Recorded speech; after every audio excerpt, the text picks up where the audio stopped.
this channel, I discuss ways that you can take care of yourself or be selfish so that you feel nourished and filled enough to take care of others. Now, while we will be discussing topics related to mental health on this channel, this is not a substitute for therapy. So, welcome to this week's session. This Saturday is the day after Martin Luther King Jr.'s birthday. It's the day after the founding day of Alpha Kappa Alpha Sorority Incorporated, and it is the Saturday before our inauguration, January 20th. And this inauguration symbolizes a lot of really significant things. Of course, the first being our first Black woman, Black and Asian woman being inaugurated into the White House as the vice president, but it also comes up on the midst of a lot of continued social unrest. And when the Capitol was stormed a couple of weeks ago, while I was in disbelief, I also wasn't shocked, but I know that for a lot of people, particularly a lot of Black and brown people, particularly for people who are allies and really care about what's going on in the country, it was very unsettling and traumatizing and disturbing and overwhelming. And so I wanted to come on this week and talk a little bit about how we continue to be selfish in the midst of social unrest and in the midst of activism and in the midst of fighting the fight that we will continue to fight. So we're going to talk a little bit about that, but we're going to start with a little grounding exercise. We're going to do a quick progressive muscle relaxation. And when I say quick, I mean quick. And so if you want to do this, this is for like those moments where you just need something to snap you back into place. But if you want to take the same concept and idea and use this at a later time, you can absolutely spend more time focusing on the parts of your body in between the parts that we're going to highlight, spending more time in the contraction and in the release. So while this will be a little short snippet, you can always take this and use it to do more at a later time. So go ahead and have a seat. We're going to start from the ground up, so make sure that your feet are planted on the floor, or if you're laying in a bed, this can also be really useful for right before you go to sleep. So you just want to make sure that your body is relaxed. But if you're sitting down, get your feet on the floor, bring your hands down to your knees, close your eyes or leave them open, but just allow yourself to settle in for a moment here. Bring your awareness to your breath. Bring your awareness to your body. Notice your heart rate. Notice the sensations in your body. And we're going to go through several parts of our body, and we're going to contract them on an inhale and then release them on an exhale, starting with our feet and working our way up. So your next inhale, draw a deep breath in and then squeeze your toes together, ball them up, squeeze, squeeze, squeeze, squeeze, squeeze, and exhale, release them back onto the floor. Now moving up to your thighs, inhale, squeeze those thighs, contract, squeeze, squeeze, squeeze, squeeze, squeeze on your inhale, and exhale, release. Let that go. Next, bring that awareness to your hands. On an inhale, squeeze those hands together. Squeeze, squeeze, squeeze, squeeze, squeeze, squeeze, squeeze, squeeze, squeeze, squeeze, squeeze, squeeze, squeeze, and exhale, release. Inhale, draw your shoulders up towards your ears. Squeeze, squeeze, squeeze, squeeze, squeeze, squeeze, squeeze, and exhale. Release your shoulders all the way down. And inhale, draw those elbows into your sides, squeezing your elbows into your sides. Squeeze, squeeze, squeeze, squeeze, squeeze, and exhale. Release. And last, squeeze your face, all the muscles in your face, scrunch it up. Squeeze, squeeze, squeeze, squeeze, squeeze, and exhale. Release. And just notice how your body feels after the tension, the contracting, and then the releasing. Take a deep breath in. Open your mouth and sigh it all out. And if you had your eyes closed, you can open your eyes, and we will jump into talking about being selfish in the midst of social unrest and activism. So back in June of last year, I believe it was, I actually wrote a blog post for my business that talked about these exact same things. And so I just wanted to bring it to this channel and share it here as well. So I came up with this little recipe, if you will, for how to take care of yourself and how to be selfish when you're also facing really difficult times in the world and in the country, and you have a desire to go out and do something about those things. So the first thing that I also just want to acknowledge is we're not trying to create martyrs of ourselves. I do not believe in the martyrdom syndrome, where you go, it's similar to what I've been talking about, is that you go out and you fight and you do all of these things to progress people and to dismantle systems of oppression.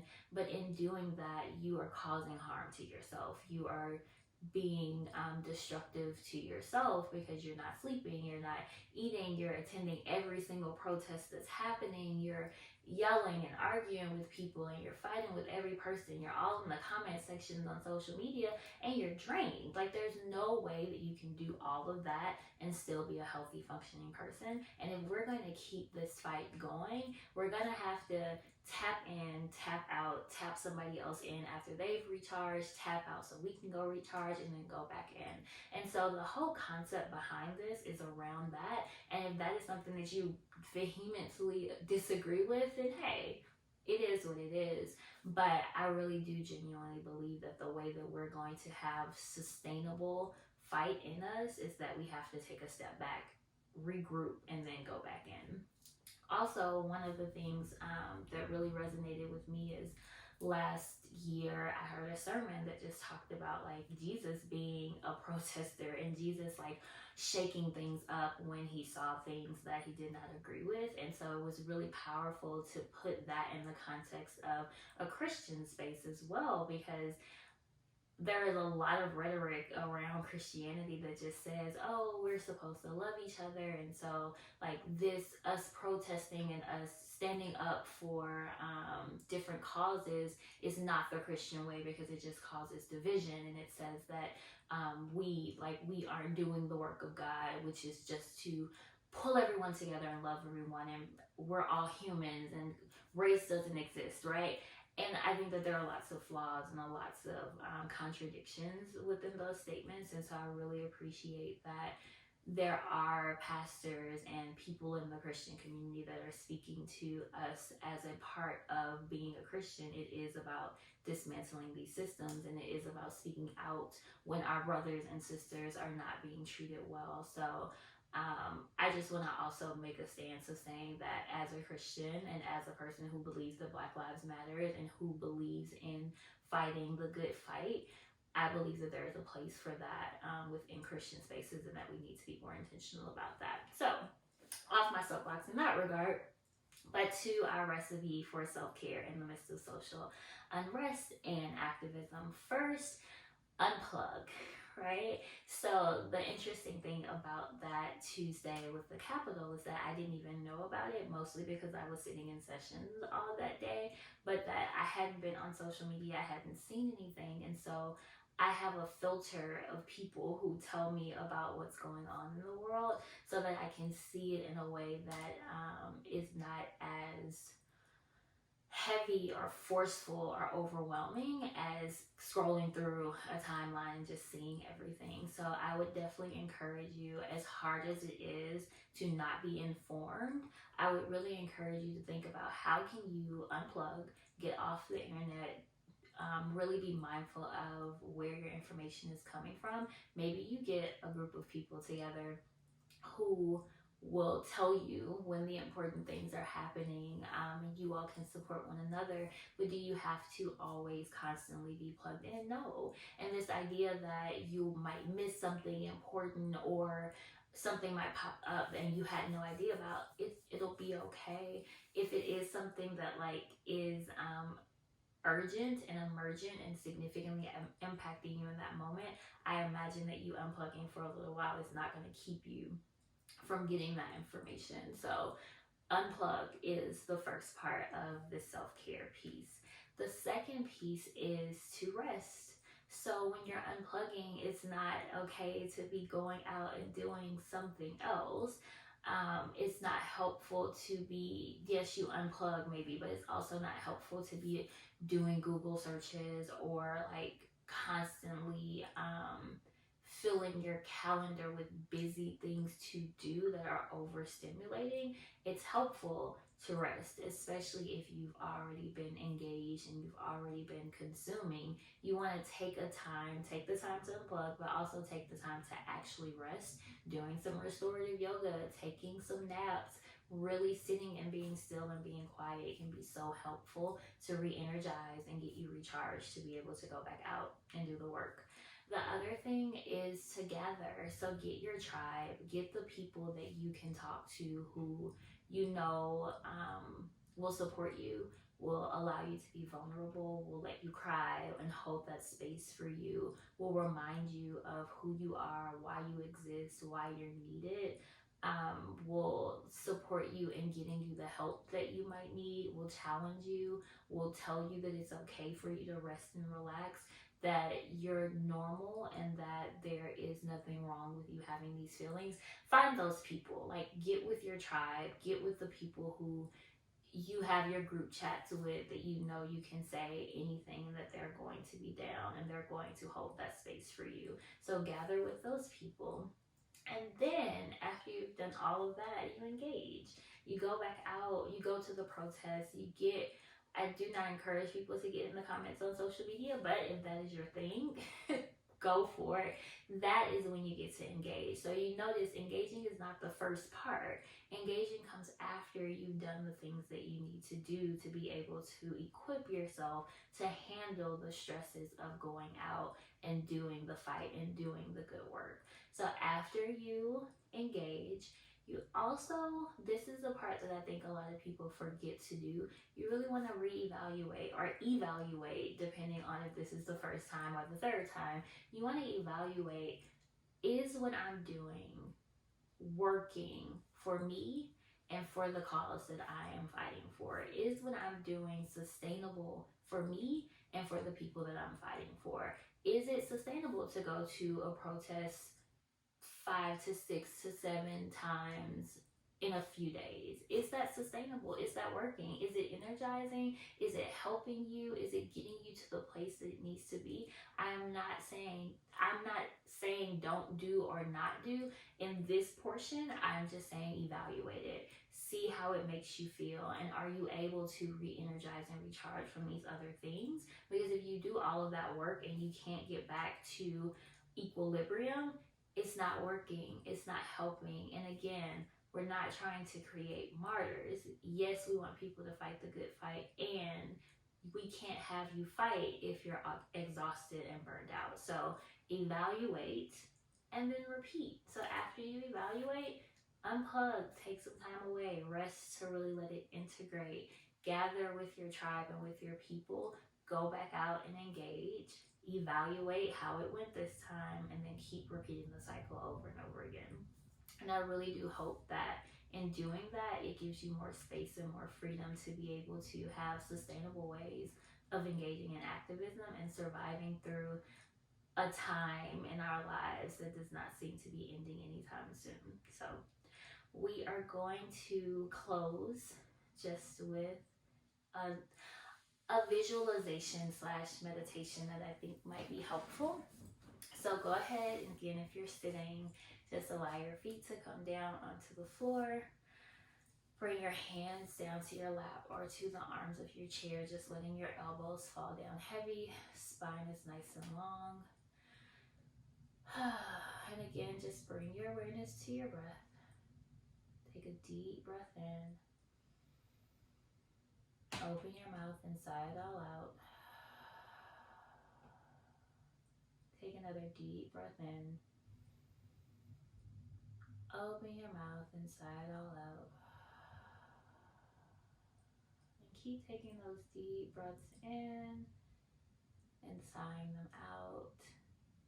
And just imagine yourself in a bubble. I heard a friend and colleague of mine do this visualization, and so I wanted to share it with you all. Just imagine that you're seated, standing inside of a bubble that's large enough to surround you.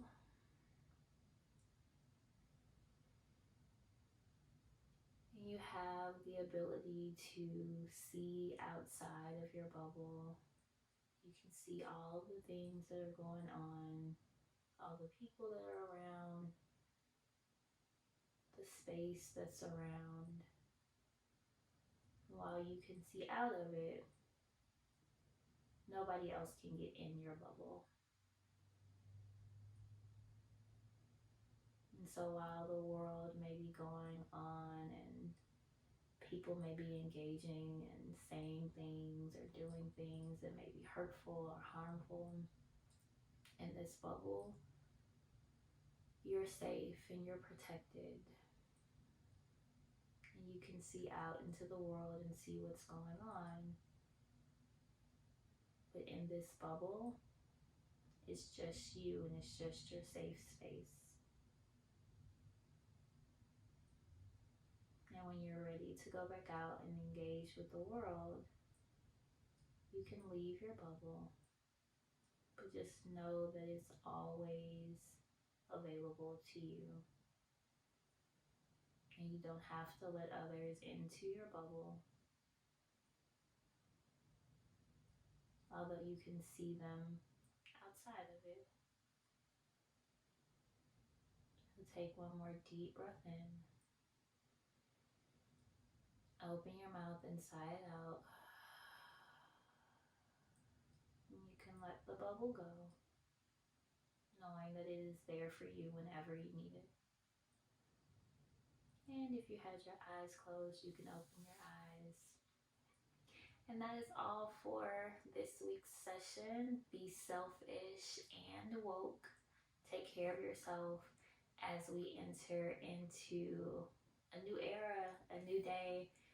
Definitely praying that all is well the week of inauguration.